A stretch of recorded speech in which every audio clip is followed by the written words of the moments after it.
So what's up guys, welcome back to the videos. Today I'm going to be talking about mistakes I've made as a car photographer. So I tried vlogging with Herman when we were going to take some photos, but we were on a time crunch because security might come and kick us out, which was the case.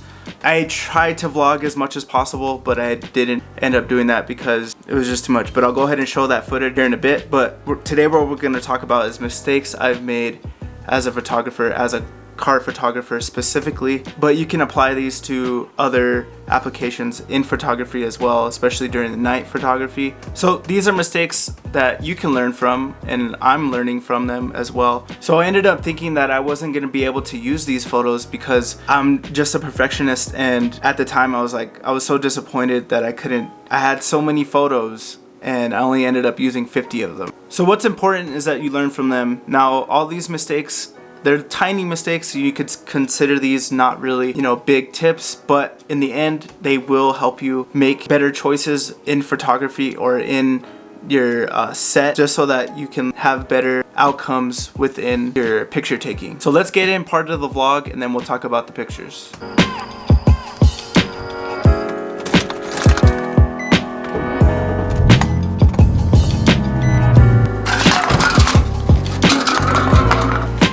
What is up guys? I'm actually at the car wash right now. I'm waiting for Herman. Herman's gonna be coming pretty soon. We're gonna be meeting up to go take some photos. So I figured why not vlog it? Why not take you guys along on the ride, little cruises and stuff. But I'm also gonna give you an update on his car. But for right now, I'm gonna try to get the G clean, try to get this car really clean so I can take some photos with it. Mostly what I'm trying to do today is I'm trying to do some profile pictures. So mostly I have a little mask that I'm gonna be wearing. Should be pretty fun, should be pretty cool. I'll show you guys the mask here in a bit, but for right now I'm gonna go ahead and wash the G. I asked Herman to bring me some wheel cleaner, some Chemical Guys wheel cleaner, so I can go ahead and clean the wheels really good, because I know that last time I didn't really clean the wheels, and definitely going to be putting on some tire shine on it. So I'm really looking forward to taking some more pictures with Herman and with my car, because I really need to push out some more content for IG and for him. I feel like I'm coming to the point in my life where I'm becoming more creative or more influential, or I want to do more influential things with social media. Not only that, I have this drive inside of me that I really want to get out, and I really want to take photos, take pictures, do video and everything like that. So I feel like this is a great outlet for my creative drive and for my creative outlook on life. So that's what I'm doing tonight, I should say. Being midnight kids out here, so should be pretty fun, should be pretty lit.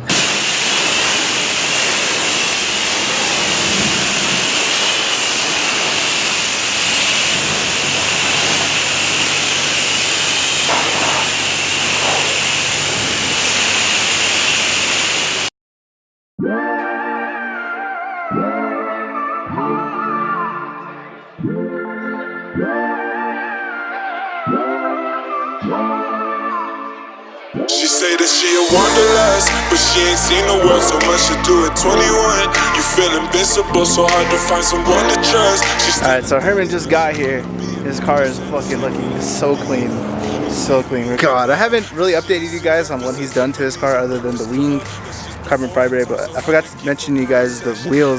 These are Heritage wheels. I don't know exactly. I'm asking. I heard that you addicted to them sands now, girl. Go ahead with your sleepy ass. Go ahead. Shawty, give me a reason. You know that I'm leaving. Give me a reason. You know that I'm leaving. I know how to please you, and it's stay in the freezer. It's all at your leisure, baby.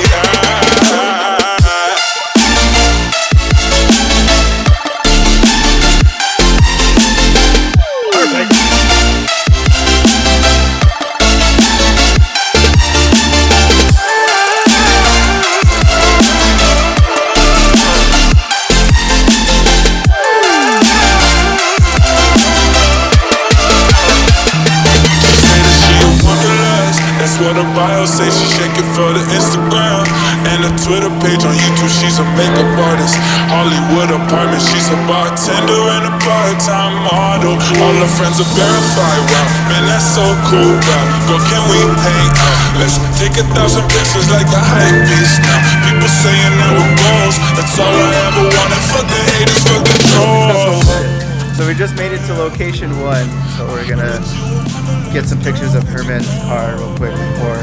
Apparently they kick you out of here because they have like motion sensors, they have cameras and stuff. So, but yeah, Herman's car is right here. I'm gonna get some pictures.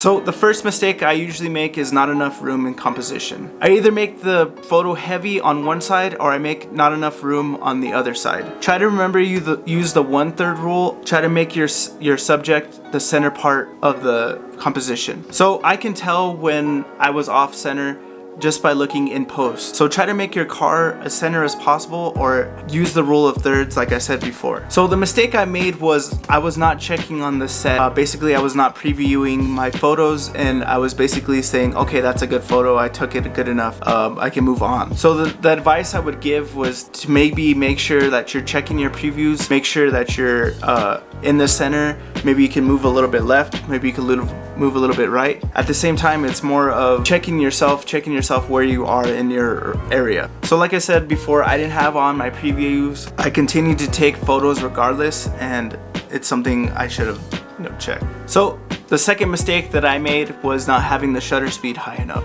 So for handheld photography, make sure that your shutter speed is at least 1/30th of a second or higher. If you do not do this, you are gonna get motion in your photos. If you are planning on going 1/30th of a second or lower, make sure you are using a tripod. This will help stabilize all your photos. Bring down your shutter speed lower than, I'd probably say about 1/20th of a second if you need to go that low to bring exposure up, make your photos brighter. Another tip that I would suggest if you are gonna put your camera on a tripod is to use the timer. Now the timer basically means that once you press the button, it gives you a slight delay of 2 seconds or 1 second. Camera will take the picture. This helps stabilize. So tripods I feel like are hard to use for car photographers, especially if you want to get low angles or if you want to get high angles. But if you want to get a nice clean crisp photo at night, especially for low light situations, you definitely want to use a tripod. Another thing you can do is bump up the ISO. I would not suggest going over 800 or even 1,000. 1,000 is really pushing it. You are going to get some grain in there. You can edit that out in post. It's gonna look a little bit more creamy, a little bit more, it's not gonna look as clean. Now, since we are in the day and age where you can take photos with your phone, make sure that your focus on your phone applied, I guess you could say, or make sure you're touching wherever you want your focus to be, because in the long run, I've seen where I've taken photos, the focus doesn't always work. Usually the phones are pretty good at focusing on what the subject you want, but sometimes I've seen it to where it's gotten everything in focus, but I just kind of wanted that thing in focus. So to make sure I would suggest to go ahead and touch the screen to go ahead and, make sure that subject is in focus. So for DSLR cameras, to make sure that everything is in focus, this is another mistake that I've made. I've gotten better at it. I would suggest using zone autofocus. Now what zone autofocus means is basically you can set an area on your camera. The camera will only focus on that area when you're taking photos. Now on my camera, I can go ahead and switch the zones up to here, over here, maybe in the center. This is just basically to get focus in this area or better focus on this area. It's just a better tool that you can use to help you set your focus. I generally don't use the center focus just because it's too small of an area. So something that I've always tried to do within my car photography, this is not necessarily a mistake but more of a tip. I would suggest using leading lines or leading subject matter to lead you to that car subject.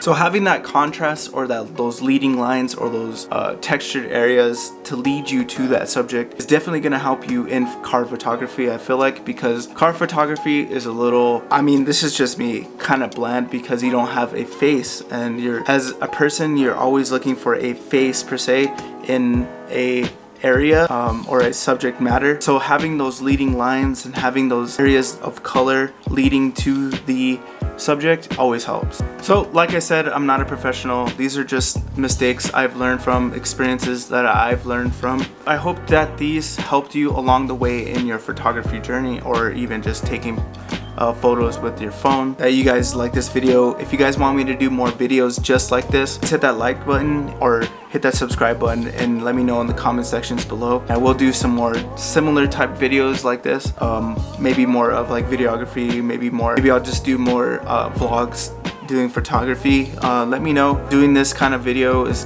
different for the channel, but at the same time I feel like, you know, my inner artist comes out and I want to do videos like this or photography per se. Let me know what you guys think, and I'll catch you guys in the next one. So peace.